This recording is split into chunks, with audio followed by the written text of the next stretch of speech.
The Sideways, Book 1, Awake, written and narrated by Andy Havens. If you're enjoying the podcast, or you've enjoyed the written book, we'd always appreciate a share on your favorite social network. That's www.the-side-ways.com. Thanks for listening.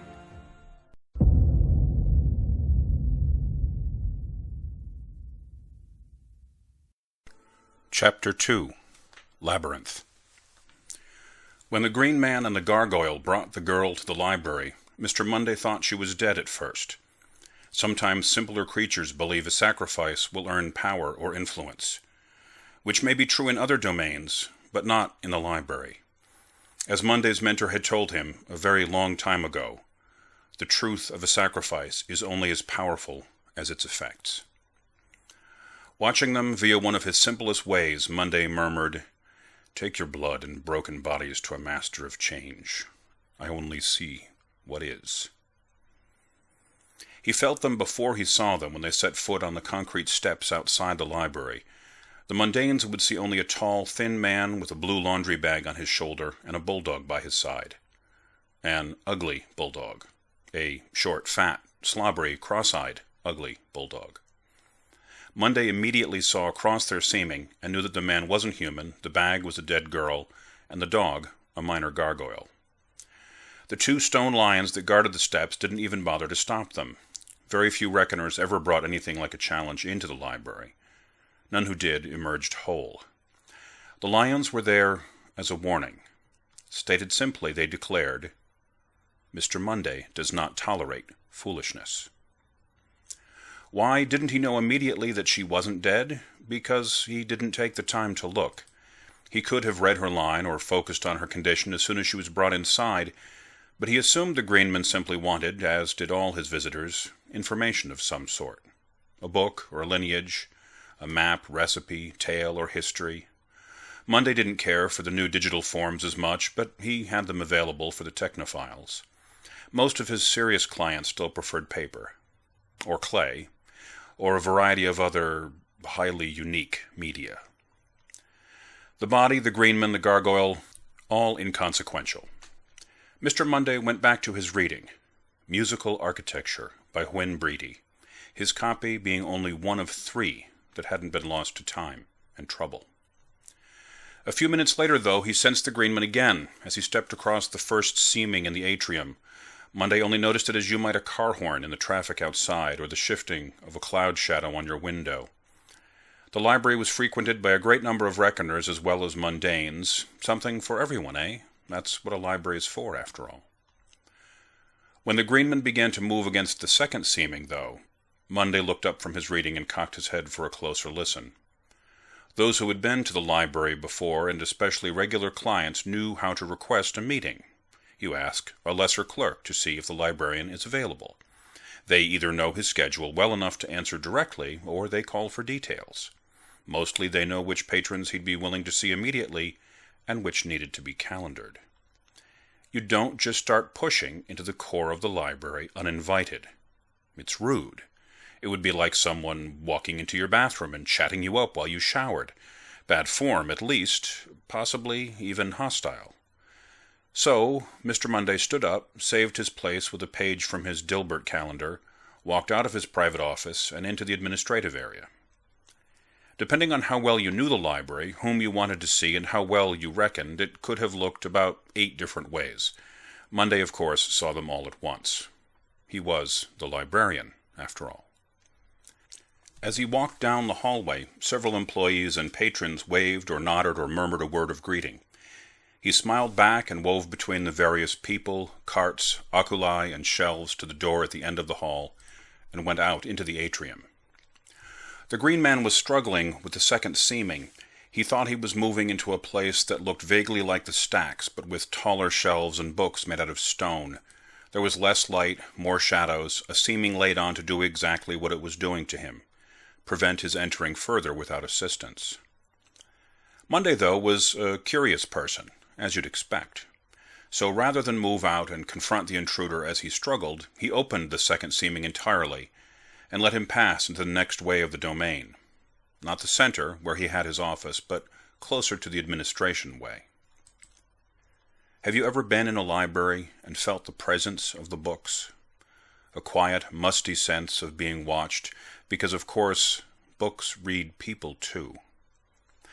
Most dedicated bibliophiles, even mundanes, can feel the pressure of all those words, pages, stories, and lore. The part of your mind that breathes language feels as if it's either underwater or in the mountains. The mental pressure is different in a library, and it isn't entirely benign, is it? It's not always comfortable there, alone, among the stacks. The greenman plunged through the seaming and into the next way like a horse tripping into the ocean. He went down on one knee and swung the body around in front of him so it wouldn't tip him backwards. The gargoyle went a few steps beyond that point, but stopped when he sensed his companion's trouble.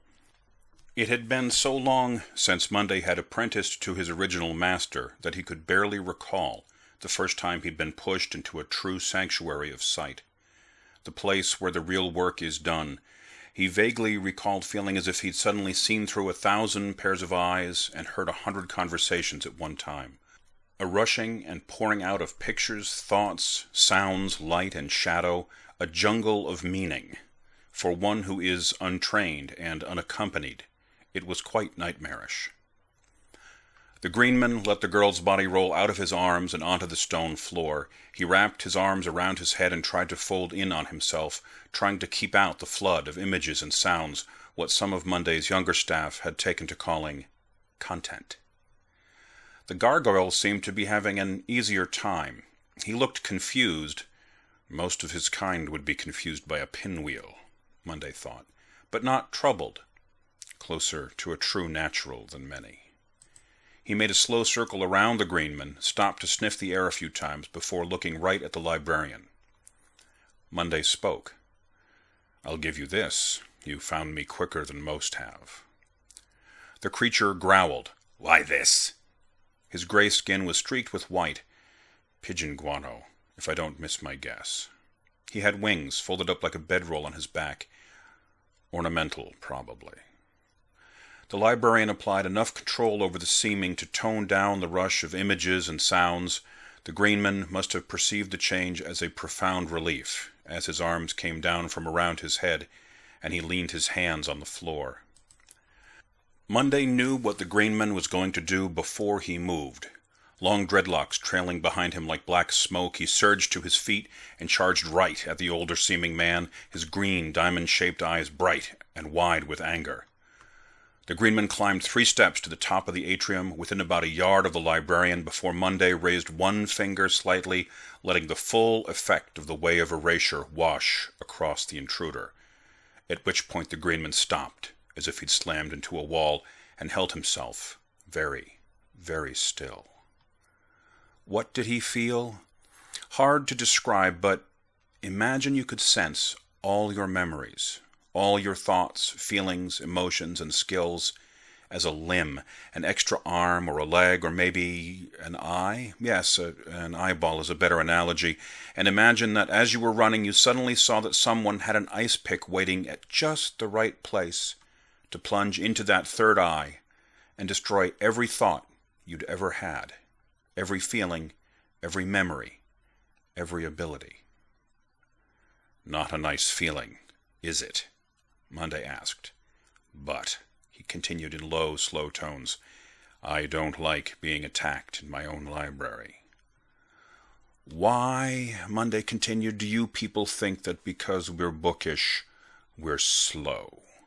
There's this almost inbred notion that academics, professors, teachers, librarians, and researchers are plodding, sloth-like creatures. Maybe when we're out under the sun, but not here, not in our realm. Monday sighed. So easy to predict, so easy to control. The greenman shifted his eyes to try to look for some way out. If you move, the librarian said to him quietly, my word will gut your soul. Do you understand? He managed to nod without moving his head, and Monday eased back a bit. The Greenman sensed he had enough room to breathe, and just barely managed to do that without falling down. Then Monday felt a slight pressure on his leg.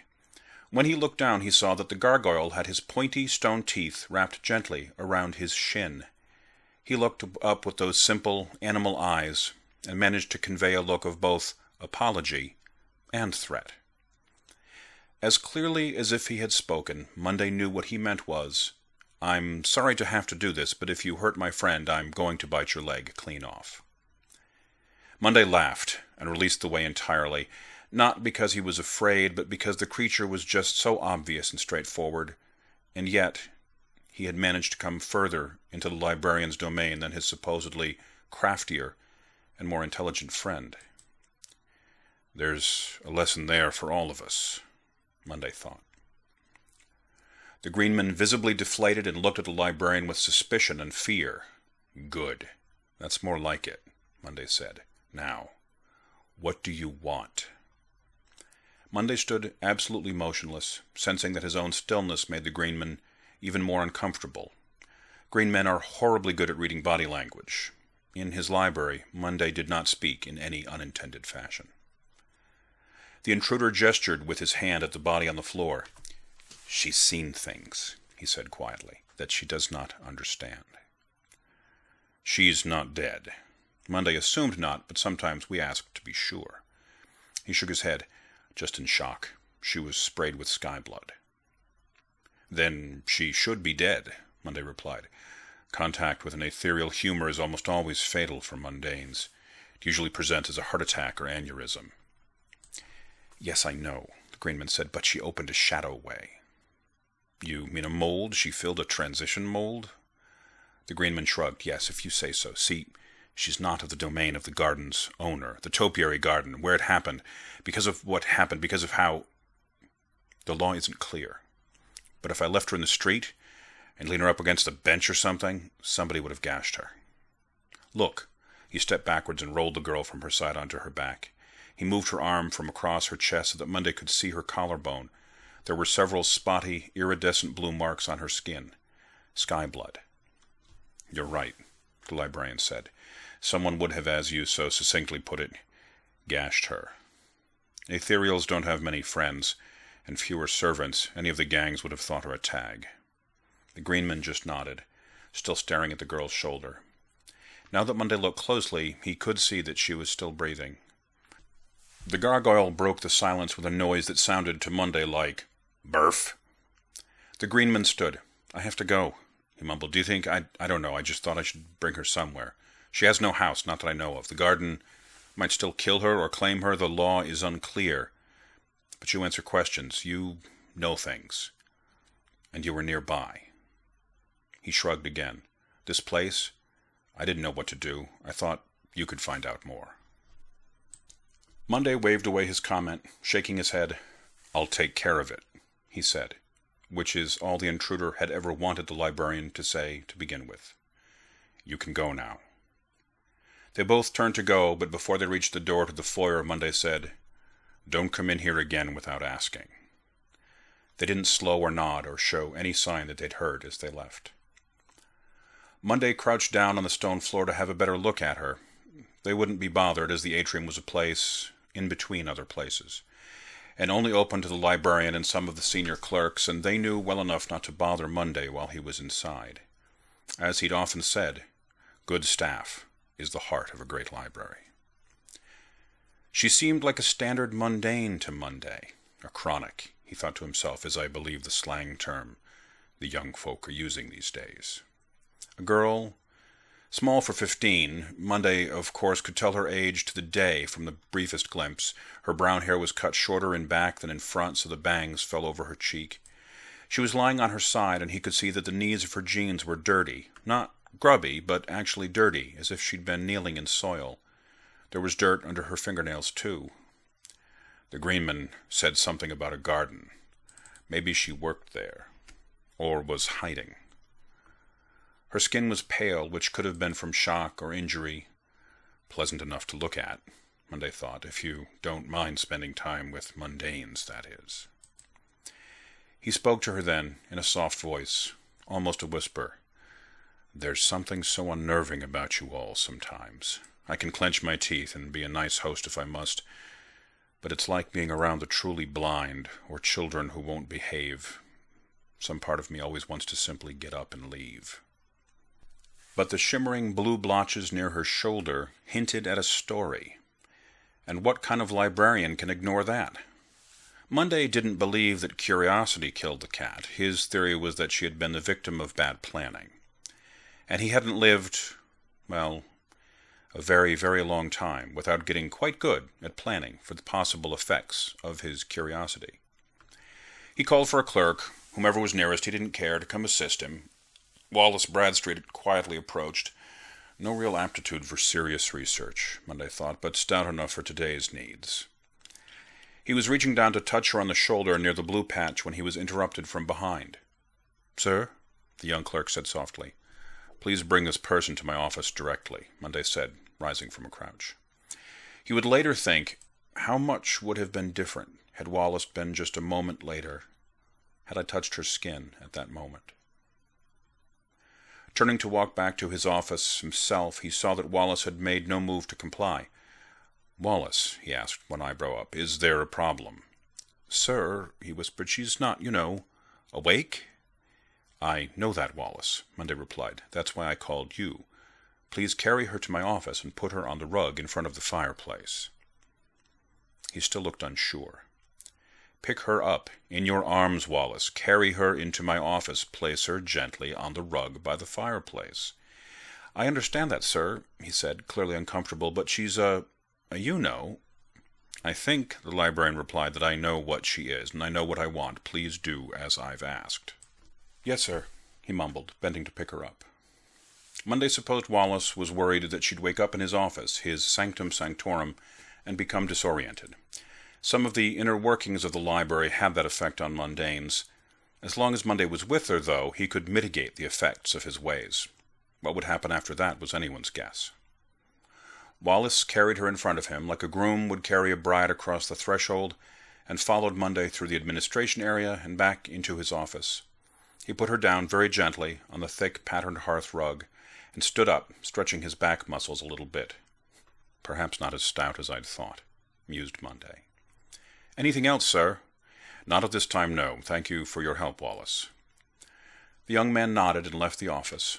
Most of Monday's staff, especially at the lower levels, understood that he rarely engaged in idle chatter or gossip. A few very senior clerks, and of course Mrs. McKee, his assistant, took the liberty of engaging him in conversation occasionally, which was to be expected. One of the rewards of long, devoted service is more personal access to one's superiors. Some of them even had something worthwhile to say once in a great while. Monday sat down to read, picking up where he'd left off, and didn't really think of the girl again until he heard her stir. It had been at least an hour since Wallace had deposited her there. She moaned very slightly and took a deep, loud breath. The librarian turned his chair around to watch as she regained consciousness.